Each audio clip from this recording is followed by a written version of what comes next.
എല്ലാവർക്കും SLCന്റെ റോക്കറ്റ് റിവിഷനിസ്റ്റിലേക്ക് സ്വാഗതം. ഇന്ന് നമ്മൾ പറയാൻ പോകുന്നത് ഹിസ്റ്ററിന്റെ മൂന്നാമത്തെ ചാപ്റ്റർ ആയിട്ടുള്ള പബ്ലിക് അഡ്മിനിസ്ട്രേഷൻ. വളരെ പെട്ടെന്നാണ് നമ്മൾ റിവൈസ് ചെയ്ത് പോകുന്നത്. ഫസ്റ്റത്തെ നോക്കാം, what is public administration? Public administration എന്താണ്? Public administration is concerned with the administration of the government. പൊതുഭരണം സർക്കാരിന്റെ ഭരണവുമായി ബന്ധപ്പെട്ടതാണ്. പിന്നെ സിഗ്നിഫിക്കൻസ് ഓഫ് പബ്ലിക് അഡ്മിനിസ്ട്രേഷൻ, പൊതുഭരണത്തിന്റെ പ്രാധാന്യം എന്തെല്ലാം എന്നാണ് ചോദിക്കുന്നത്. ഫോർമുലേറ്റ് ഗവൺമെന്റ് പോളിസീസ്, സർക്കാർ നയങ്ങൾ രൂപീകരിക്കുക. Ensure welfare of the people, ജനങ്ങളെ ക്ഷേമം ഉറപ്പാക്കുക. Find out solution to the public ഇഷ്യൂസിന് സൊല്യൂഷൻ. പിന്നെ provide goods and service provide ചെയ്യുക. പിന്നെ രണ്ടാമത്തെ, വാട്ട് ഈസ് ബ്യൂറോക്രസി? ബ്യൂറോക്രസി എന്താണെന്നാണ്. Bureaucracy is constituted to help and advise the government and to execute the programmes. ഗവൺമെന്റിനെ ഹെൽപ്പ് ചെയ്യാനും പിന്നെ ഉപദേശിക്കാനും പിന്നെ ഗവൺമെന്റിനെ പ്രോഗ്രാംസ് എക്സിക്യൂട്ട് ചെയ്യാനാണ് ബ്യൂറോക്രസി. അപ്പോൾ ബ്യൂറോക്രസിന്റെ ഫീച്ചേഴ്സ് നോക്കാം. പലതരം ബ്യൂറോക്രസി ഉണ്ട്. അപ്പോൾ ഹൈറാർക്കിക്കൽ ഓർഗനൈസേഷൻ ഫസ്റ്റ് നോക്കാം.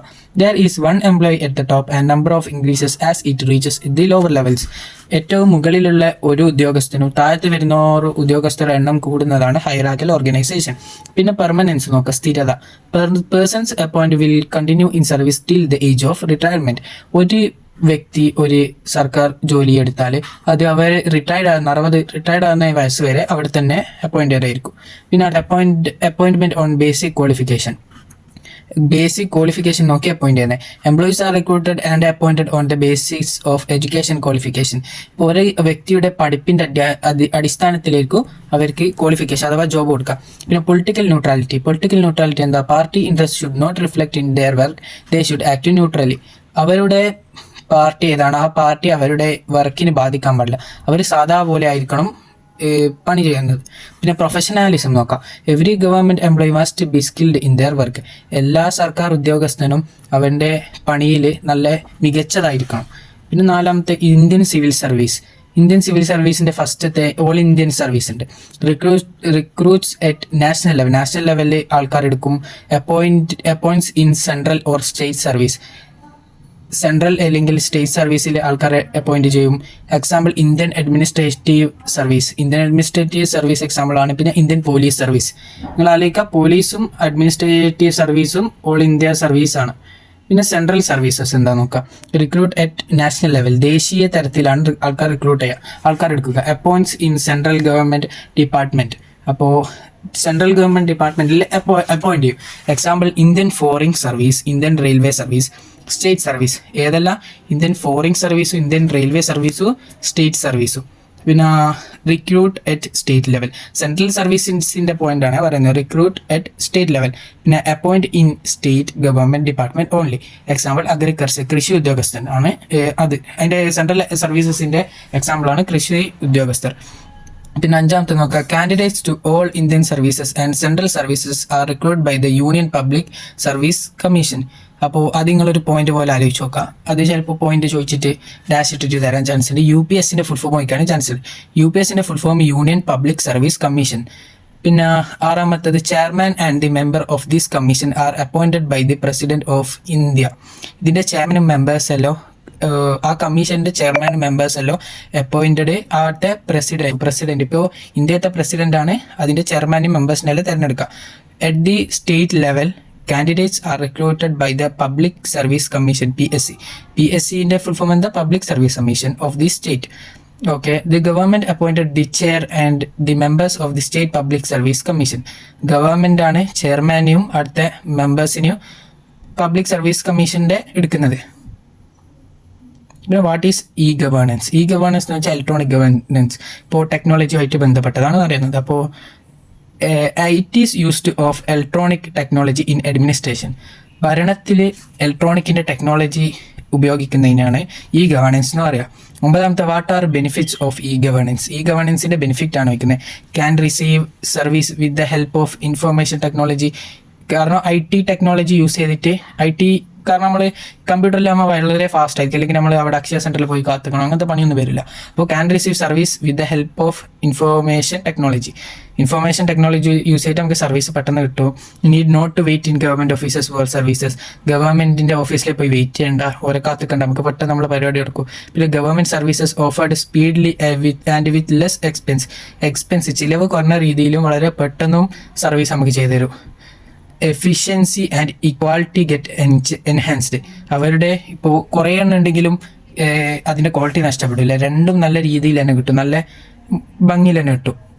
10ാമത്തെ നോക്കുക. What are the main objectives of right to information act a prevent corruption? ഫസ്റ്റത്താണ് റൈറ്റ് ടു ഇൻഫർമേഷൻ ആക്ട്. അതിൻ്റെ എന്താ സംഭവം എന്ന് വെച്ചാൽ നമുക്കിപ്പോൾ നമ്മുടെ രാജ്യത്ത് നടക്കുന്നതെല്ലാം അറിയാനുള്ളൊരു അവകാശമുണ്ട്, നമുക്ക് വേണമെങ്കിൽ അത് അവകാശം. അതിനാണ് റൈറ്റ് ടു ഇൻഫർമേഷൻ ആക്ട്. അതിൻ്റെ മെയിൻ ഒബ്ജക്റ്റീവ്സ് എന്തെല്ലാം ചോദിച്ചാൽ പ്രിവെൻറ്റ് കറപ്ഷൻ ഫസ്റ്റത്തെ. കാരണം അത് അഴിമതികളെ തടയും.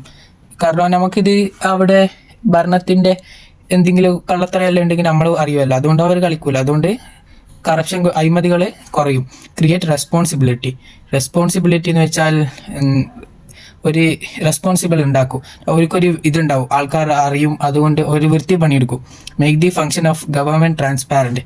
ഗവൺമെൻറ്റിൻ്റെ ഫങ്ഷൻ അഥവാ ഗവൺമെൻറ്റിൻ്റെ പ്രവർത്തനം ട്രാൻസ്പാരൻ്റ് ആക്കും. അപ്പം നമുക്ക് അവരുടെ കാണാൻ പറ്റുന്നതുകൊണ്ട് അതിനാണ് ഇവർ ട്രാൻസ്പാരൻ്റ് പറഞ്ഞ് ഉദ്ദേശിക്കുന്നത്. പിന്നെ 11ാമത്തെ right to service act. Right to service act എന്താണെന്ന് നോക്കാം. Right to service act is a law which ensures services to the people with the time limit for every service given by government. Right to service act എന്ന് വെച്ചാൽ അതൊരു law ആണ്.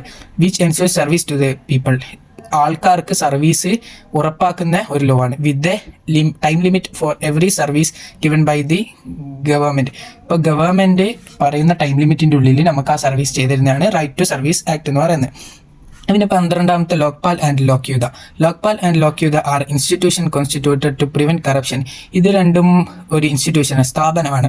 Prevent corruption അഴിമതികളെ തടയാനുള്ള ഒരു സ്ഥാപനങ്ങളാണ് അത് രണ്ടും. അഡ്മിനിസ്ട്രേഷൻ എന്ന് വെച്ചാൽ ഭരണം എന്ന് വെച്ചാൽ ഗവൺമെൻറ്റിൻ്റെ അഴിമതികളെ തടയുന്നത്. ചില ഉദ്യോഗസ്ഥരെല്ലാം കള്ളത്തരെല്ലാം തടയുന്നതിനാണ് ഇത് രണ്ടും സ്ഥാപിച്ചത്. പിന്നെ bureaucratic and politic levels. Bureaucratic ലെവലും രാഷ്ട്രീയ ലെവലിലും എല്ലാം ഇത് തയ്യും. Lokpal is at the national level and Lokayukta is at state level. Lokpal എന്ന് പറയുന്നത് ദേശീയ തലത്തിലാണ്, ലോക്യുത എന്ന് പറയുന്നത് സ്റ്റേറ്റ് ലെവലിലാണ്. പിന്നെ 13ാമത്തെ എന്താണെന്ന് വെച്ചാൽ central vigilance commission. Central vigilance commission എന്താണെന്ന് നോക്കാം. The central vigilance commission is formed to prevent corruption in the central government offices. Central vigilance commission അത് ഉണ്ടാക്കിയത് കറപ്ഷൻ അഴിമതികൾ തടയേണ്ടിയിട്ട്, അത് ഇവിടുത്തെ സെൻട്രൽ ഗവൺമെൻറ് ഓഫീസത്തെ അഴിമതികൾ തടയേണ്ടിയിട്ടാണ് സെൻട്രൽ വിജിലൻസ് കമ്മീഷനെ സ്ഥാപിച്ചത്. പിന്നെ 14 ഒംബുഡ്സ്മാൻ എന്താ നോക്കാം. Ombudsman is constituted to prevent corruption. ഇതും അഴിമതികളെ തടയാൻ തന്നെ. നിങ്ങൾ ആലോചിക്കണം, 3 ആളും അഴിമതികളെ പറ്റിയിട്ടാണ് ലാസ്റ്റ് തവണ central vigilance commission, ombudsman, Lokpal, Lokayukta, 4 ആളുണ്ട്. ഇവരെല്ലാം അഡ്മിനിസ്ട്രേഷനെ പറ്റിയിട്ടാണ് നമ്മൾ പറഞ്ഞത്. പിന്നെ ombudsman is constituted to prevent corruption, nepotism etcetera of elected representative and bureaucracy. Ombudsman is constituted to prevent corruption അഴിമതികൾ തടയേണ്ടിയിട്ടാണ് ഒംബുഡ്സ്മാനെ സ്ഥാപിച്ചത്. Nepotism etcetera of elected representative and bureaucratic. നമ്മൾ തിരഞ്ഞെടുക്കപ്പെട്ട ആളെ ഈ റെപ്രസെൻറ്റേറ്റീവ് ആൻഡ് ബ്യൂറോക്രാറ്റിക് ഇവരെല്ലാം അഴിമതികളെ തടയേണ്ടിയിട്ടാണ് ഒംബുഡ്സ്മാനെ സ്ഥാപിച്ചത്. ഇതെല്ലാം നോക്കുക. അപ്പോൾ ഇതെല്ലാമാണ് മെയിനായിട്ട് ഈ ചാപ്റ്ററിൽ പഠിക്കാനുള്ളത്. ഇത്രയും പെട്ടെന്ന് നിങ്ങൾക്ക് ഇനിയും ചാപ്റ്റേഴ്സ് ആണെങ്കിൽ നിങ്ങൾ ഇത് സബ്സ്ക്രൈബ് ചെയ്യുക, ലൈക്ക് ചെയ്യുക. നിങ്ങൾ ഇനിയും വേണമെങ്കിൽ കമൻ്റ് ഇടുക. അടുത്ത വീഡിയോ വരുന്നതായിരിക്കും.